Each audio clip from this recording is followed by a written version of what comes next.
All right, guys, week whatever of coronavirus. I barely even know what day it is, but I just wanted to give an update and just sort of provide an insight into what just happened to me at Whole Foods and why I think this is growing increasingly problematic, just the measures that are being taken in regards to the coronavirus stipulations. Okay, so just a bit of background first and foremost. Right off of the bat, you all that have been following me know that I have been saying that there is something weird about this COVID-19. And it was just really my gut instincts off the bat that led me to believe that the rhetoric was not adding up. I travel, for those of you that don't know, I travel up to 5 days a week. On a slow week, I travel 3 days a week, but usually 5 days a week is regular for me, all around the nation, doing events, shaking hands. I basically live in an airport, have an insane amount of miles that I hope I will be able to use one day. So when the coronavirus outbreak happened, outbreak meaning the media outbreak, when people started increasing the rhetoric and saying that they were going to start shutting down cities, I was on the road. I was in Florida for my Blexit event, and I had a full week ahead of me of more events in 2 events in California, 1 event in Houston, and 1 event in Northern California. So I did not cancel any of my events because I instantly calculated and I said, if what they are saying is true, if this virus is so virulent that it can jump 6 feet, if the virus can be transmitted ocularly, they were saying that you could get it could live on surfaces for hours and hours after it was touched. I just accepted my doom. I figured I either A, already had it, or B, was going to get it, because if you travel like me, there's no way not to get it. If you meet as many people as I do and shake as many hands as I do, you just have to accept your fate. But, in my gut, I did not exactly think that this was going to be the thing that took out humanity. Maybe it's because we are promised an apocalypse once a month. Climate change, Soleimani was supposed to be World War III. The internet was supposed to be over with the, I forgot what those restrictions were that they said the internet will never be the same, and then everything was fine. And I just felt like this was going to be one of those things that was really hyped up and did not measure up to what all of the media members were saying. Again, actually, let me just foremost shout out the media members that have been calm in their rhetoric. Laura Ingraham has been asking the right questions from the beginning. Sean Hannity has been asking the right questions from the beginning. Rush Limbaugh has been asking the right questions from the beginning, as has Tucker Carlson, not in the beginning, but he's now starting to say that some of these lockdowns and procedures that are growing increasingly more tyrannical are not making much sense. And if you have not just sort of looked around and said, this is weird, you might be a person that can be easily led on by the media, or you must be very invested in the media and watching a lot of hours of it, because this is just not making sense. We were told that it was going to grow exponentially, and at the time that they first started telling us these predictions, nobody had changed their habits. In a nation of 330 million people, it is impossible to get everybody to change their habits. For those of you that are Game of Thrones fans like I am, there's a scene in the last season where Jon Snow and Daenerys Targaryen literally have to bring the zombies, they're not zombies, but the walkers, to the feet of Cersei Lannister, because they know that unless she sees the dead thing in front of her coming to life, she's not going to believe what lays beyond the wall. That's a great illustration of just regular human behavior. Most people, no matter how much you tell them that something's going to be bad, they're not going to actually edit their behaviors until death is on their front step. We were told that that was going to happen within a span of 2 weeks, and then it was going to be exponentially, and that millions were going to die. As of today, 23,000 have died, and some people never edited their behaviors. So I looked around instantly, and I saw that the spring breakers still went on spring break. You'll recall all of those high school kids and college kids on the news saying that they weren't going to give up their spring break, that they only live once, a very young mentality. In DC, which is where I live, They shut down, even though they shut down the universities, we were actually one of the last cities to adopt the shut down the restaurants and shut down the bars.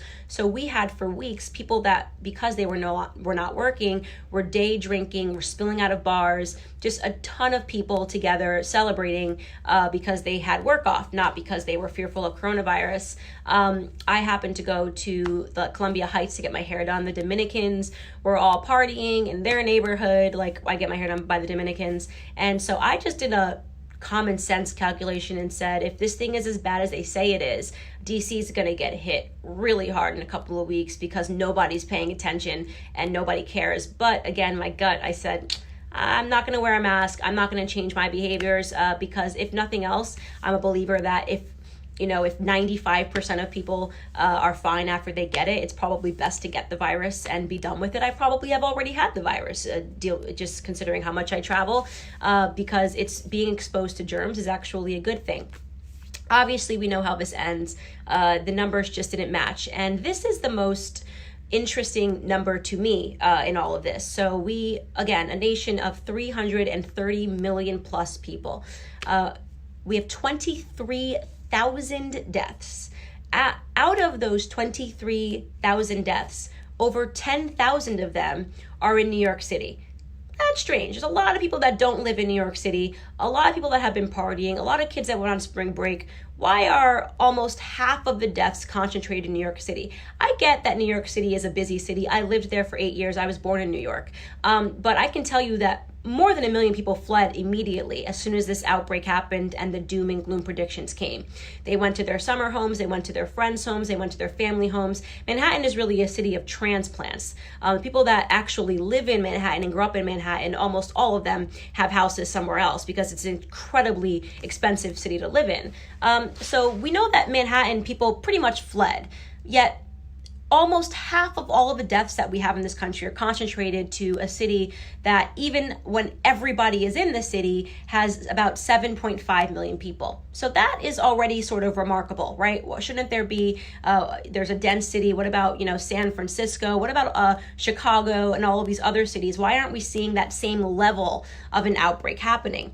So I said, again, let me just pay attention to DC. Let me look at my eyes. I'm one of those people that believes that in many cases, as society becomes more and more technologically advanced, we've abandoned our gut instinct and our instincts in general. We rely on the media to tell us how we should feel, as opposed to just kind of going outside and seeing if things are real.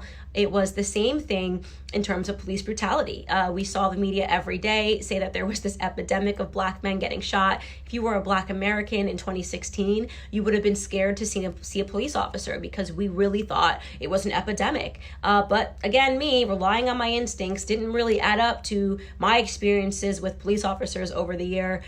Went and looked at the statistics, and the statistics didn't match the hype.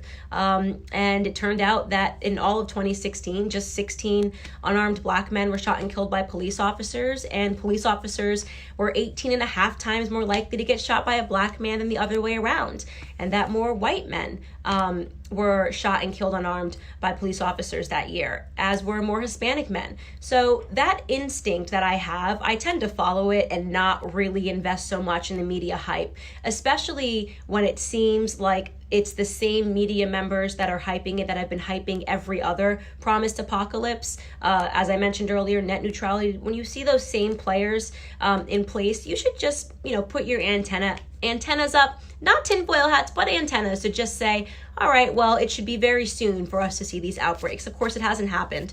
DC is a particularly interesting area because today, as of today, there have been 69 COVID-19 deaths. 69. That is it. Of all of this year in Washington, D.C., a city of many transplants, a city of people that are passing in and out all the time because we've got Congress and politicians, and they're always on the road. You would just think that this would be a bigger hub. We have had no instances of the hospitals being overwhelmed. 69 deaths, that's really low. Way more people have died of the flu, okay? So let me give you just Whole Foods, what happened. the first couple of weeks, Whole Foods was open for business. The next week, they instituted putting down these pads that said, please keep your social distance. So when you were in the market, you had to have when you were in line to pay at checkout, you had to keep a distance of 6 feet. Remember, it spread 6 feet from individuals. And I thought, okay, still not making much sense to me, but we're all walking around the market, but apparently once we're in line, we need to be 6 feet apart. Then the following week, they upped it again. And I'm one of those people that recycles bags at Whole Foods. And they had a new policy, which went into effect last week, which said that we had to pack our own bags. Made very little sense because I actually was then closer to the person that was working at Whole Foods because I had to be next to the bags in order to pack it and next to the products. But again, none of these increasingly erratic policies need to make sense. They just need to do something so that the people who are under tinfoil hats, people that do think that we're going to lose millions of Americans to this, feel comfortable because action is being taken, even if that action makes absolutely no sense. So today, mind you, I'm one of those people that goes to Whole Foods every other day. Sometimes every day might sound a little excessive, but I live very close to Whole Foods and I like to buy meat fresh and I love to cook. So I just will get inspired walking down the aisles, deciding what I want to get. I did no hoarding. I don't do mass buying ever. I buy what I need. And I have just lived my life normally and bought what was needed for 1 night, 2 nights, and then gone back when I decided what I wanted to eat the next day. That is just how I live. I am not a panicked person about this. I was surprised today to see that which they already had the measure of making us wait outside. That was another step they took, where they have blue lines outside where everyone has to be apart 6 feet, or else you can't even enter the store, and they count how many people in, how many people out, because they want even more distance. Today I go in, and there's a police officer at the front, and she looks extremely frustrated to even be there. It's not a good use of police officers' time, and I do feel bad for them. So this video is not at all a shot at police officers. I know we're seeing so many of these videos of them showing up at 1-year-old parties or showing up at grocery stores, but this is what they're being told to do. So they really are just doing their job, and some of them don't agree with what they're doing. And this police officer clearly did not agree with what she was doing. And somebody, a person in Whole Foods, was rattling at her saying, nobody's wiped down this cart. Like, Whole Foods is now spraying the carts when you come out because they want to have the appearance of being extra, extra clean, even though you go to any other supermarket and they're not doing that. So the police officer was like, I don't work here. I can't really help you with that.